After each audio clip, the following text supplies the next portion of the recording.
വിശുദ്ധ പൗലോസ്ലിഹ റോമാക്കാർക്കെതിയ ലേഖനം 11-ാം അധ്യായം 1 മുതൽ 10 വരെയുള്ള വാക്യങ്ങൾ.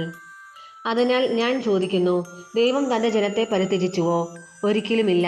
ഞാൻ തന്നെയും അബ്രാഹത്തിന്റെ സന്തതിയും ബെഞ്ചമിൻ ഗോത്രജനുമായ ഒരു ഇസ്രായേൽക്കാരനാണല്ലോ.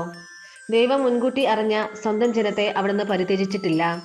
ഇസ്രായേലിനെതിരായി ദൈവത്തോട് എപ്രകാരമാണ് ഏലിയ വാദിക്കുന്നതെന്ന് അവനെപ്പറ്റി വിശുദ്ധ ഗ്രന്ഥം പറയുന്നത് നിങ്ങൾക്കറിയാമല്ലോ. കർത്താവേ, അങ്ങയുടെ പ്രവാചകരെ അവർ വധിച്ചു, അങ്ങയുടെ ബലിപീഠങ്ങൾ അവർ തകർത്തു.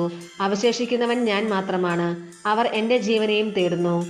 എന്നാൽ ദൈവം അവനോട് മറുപടി പറഞ്ഞത് എന്താണെന്നോ? ബാലിന്റെ മുൻപിൽ മുട്ടുകുത്താത്ത 7000 പേരെ എനിക്ക് വേണ്ടി ഞാൻ മാറ്റി നിർത്തിയിട്ടുണ്ട്. അപ്രകാരം തന്നെ കൃപയാൽ തിരഞ്ഞെടുക്കപ്പെട്ട ഒരു അവശിഷ്ട ഭാഗം ഈ കാലഘട്ടത്തിലും ഉണ്ട്. അത് കൃപയാലാണെങ്കിൽ പ്രവൃത്തികളിൽ അധിഷ്ഠിതമല്ല. കൃപയാലല്ലെങ്കിൽ കൃപ ഒരിക്കലും കൃപ ആയിരിക്കുകയില്ല. അതുകൊണ്ടെന്ത്? ഇസ്രായേൽ അന്വേഷിച്ചത് അവർക്ക് ലഭിച്ചില്ല, തിരഞ്ഞെടുക്കപ്പെട്ടവർക്ക് അത് ലഭിച്ചു. മറ്റുള്ളവരുടെ ഹൃദയം കഠിനമായി പോയി. ഇങ്ങനെ എഴുതപ്പെട്ടിരിക്കുന്നു, ദൈവം അവർക്ക് നിദ്രാലസമായ ആത്മാവും കാഴ്ചയില്ലാത്ത കണ്ണുകളും കേൾവിയില്ലാത്ത ചെവികളുമാണ് ഇന്നേ വരെ നൽകിയത്. അതുപോലെ തന്നെ ദാവീദ് പറയുന്നു, അവരുടെ വിരുന്ന് അവർക്ക് കെണിയും കുരുക്കും ഇടർച്ചയും പ്രതികാരവുമായി തീരട്ടെ. അവരുടെ കണ്ണുകൾ കാഴ്ച നശിച്ച് ഇരുണ്ടുപോകട്ടെ.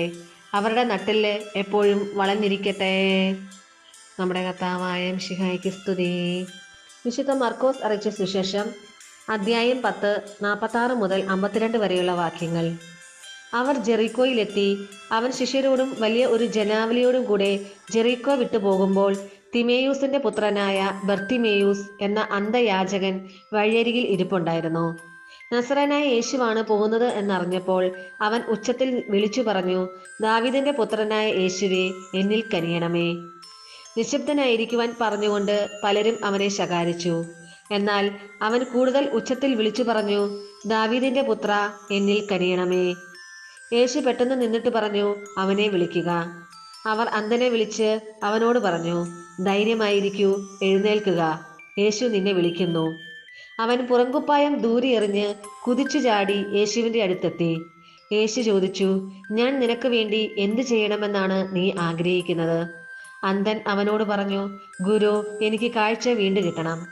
യേശു പറഞ്ഞു, നീ പൊയ്ക്കൊള്ളുക, നിന്റെ വിശ്വാസം നിന്നെ രക്ഷിച്ചിരിക്കുന്നു.